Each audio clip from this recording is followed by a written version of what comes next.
Hey there folks, this is Brock Chart back at you with another pop tutorial. This one is Win the Night from Five Finger Pop Book 1. And a little bit about this one. I wanted to write a ballad, and I'm a really big fan of Coldplay's, especially their like first couple of albums. Like, let's see, what is the first one? Like, I think it's called Parachutes, and then the other one, Rush of Blood to the Head. Both of those are just incredible albums. If you get a chance, you got to listen to them top to bottom. They're just really, really good. So that's kind of the vibe I was going for here.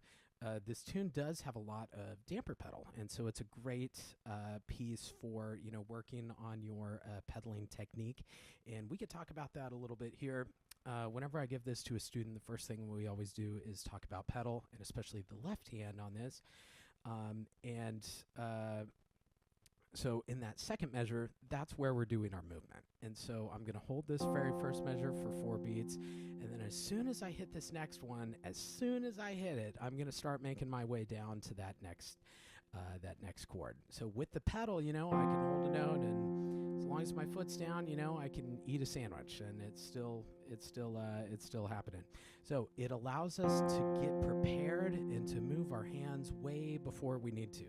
So, a lot of students, especially, that are new to the pedal, kind of wait until the very last minute, and then, oh my gosh, we're panicking. I don't know where to go. It's too fast, and then we're freaking out, and then it's just, it goes downhill quick.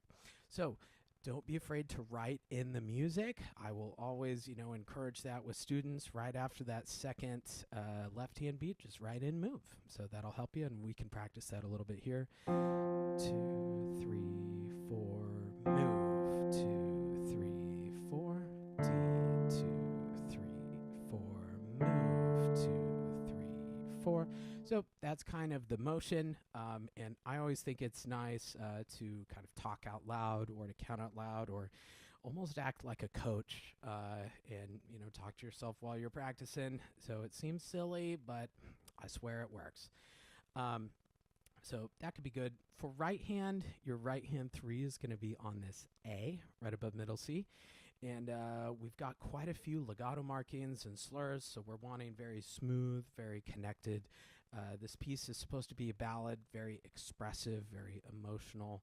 And I always encourage students to, feel free to add your own dynamics in here and, see if you like it. See, there might be different places in this where you want to bring out a little bit more. And I think that that's great.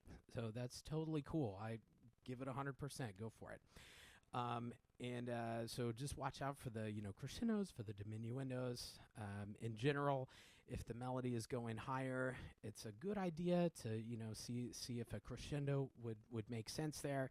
The opposite is true. If the melody is going down, if it's a descending melody, it's a good idea to see, if a diminuendo makes sense there. So it's not, it doesn't work 100% of the time, but gosh, it works a decent amount there. Moving on to the chorus, the first page isn't too bad. Just, I would encourage a lot of that left-hand practice and getting to the point where, you can make those changes and feel those changes rather than look at your hands. So what I know it seems spooky at first, but just kind of even like closing your eyes, you can kind of feel like the ridges on the piano. Like that's 1 step, that's 2 steps, that's where I need to be.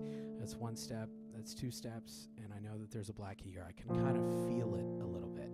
Oh, and you have time. Good.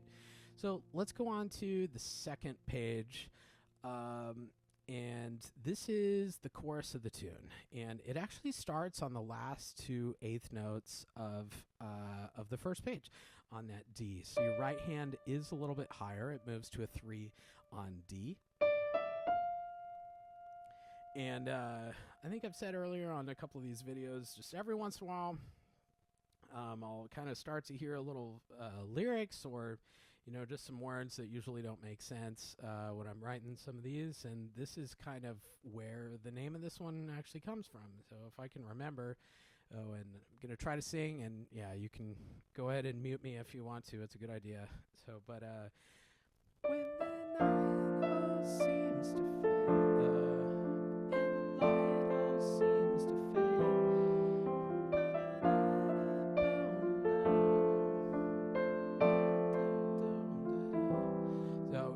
I'm not a lyricist at all, but I don't know. Light fading when the night is the first couple of words there, so that's the name of the tune. But I would encourage you guys, please help me out with some of these. I would love to, hear you guys do this or just make up your own lyrics. Go for it. So you just got to, send me a couple of royalties when it's on the radio. So let's talk about the left hand a little bit right at the top of the second page. So this is maybe the first time in the book where we've seen 3-note chords before. So they're a little bigger.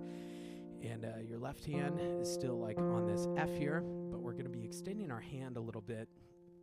And whenever I have a finger on a black key, I like to go into the key bed a little bit more. It just makes things more comfortable for my hand. And so I'm going to hit this, and I think it's a good idea during this section. Don't be afraid to like make marks in your music. It could be a helpful thing to like draw a line to the next chord, see what is the same, see what is different. And so for almost every one of these, you have 2 notes the same. So there's, usually only 1 note that changes. So from the first chord to the second chord, our outer voices stay the same. And we're just switching from this 2 to a 3 here. 2, 3, and remember with the pedal, we can just hit it and then leave. And so thinking, prepared, moving ahead, that's all good stuff. So from the second chord to the third chord, if you draw those lines, the pinky stays the same, that F, and so does that middle note, the A. So I just need to slide that thumb over like that. And then this one is a little bit different. We only have 1 note in common. It's our thumb there, and I'm going to slide everybody else down. Keep the thumb exactly where it is, like glue, and move everybody else down. And then in 21, we're just doing the exact same thing.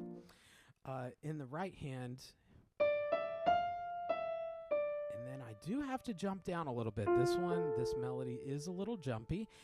If you don't want a 1 and 3 there, maybe a 1 and 2 might feel more natural, because it leads to that 4 there. That's probably what I would do. 1, 2. Oops, I messed up my own tune. Yeah, there we go. 4. There it is.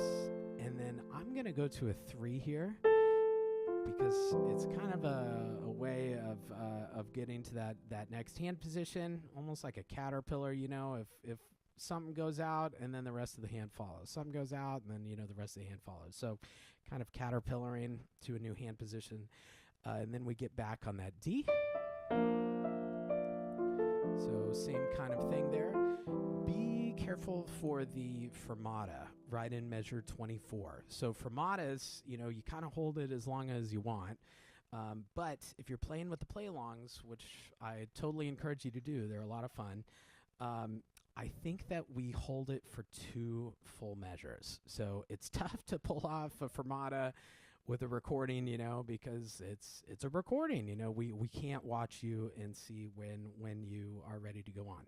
So I think for all of our books, we decided on just 2 full bars. So if you are playing with the play-along, just be aware of that. If you're doing solo piano, you can, hold it as long as you want. For 25, it's going to be pretty much the exact same thing verbatim as the beginning 2 lines there, but our hands are going to be up octaves.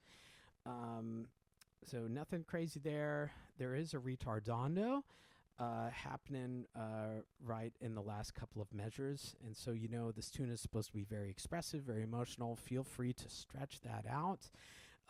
And just because it's there, we don't have to immediately slam on the brakes. I always tell my students it's not a slamming on the brakes thing. It's like, a train takes a very long time to come to a stop because it's so big, right?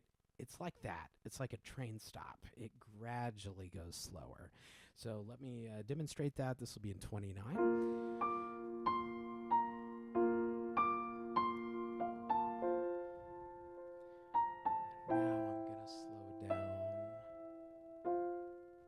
But, it wasn't just, 1, 2, 3.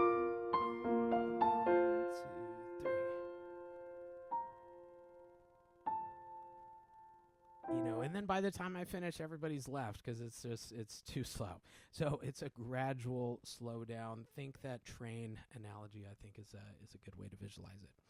But yeah, I think that'll do it for Win the Night. So thank you so much for tuning in. I hope this helped, and I hope you have fun with the tune. Thank you.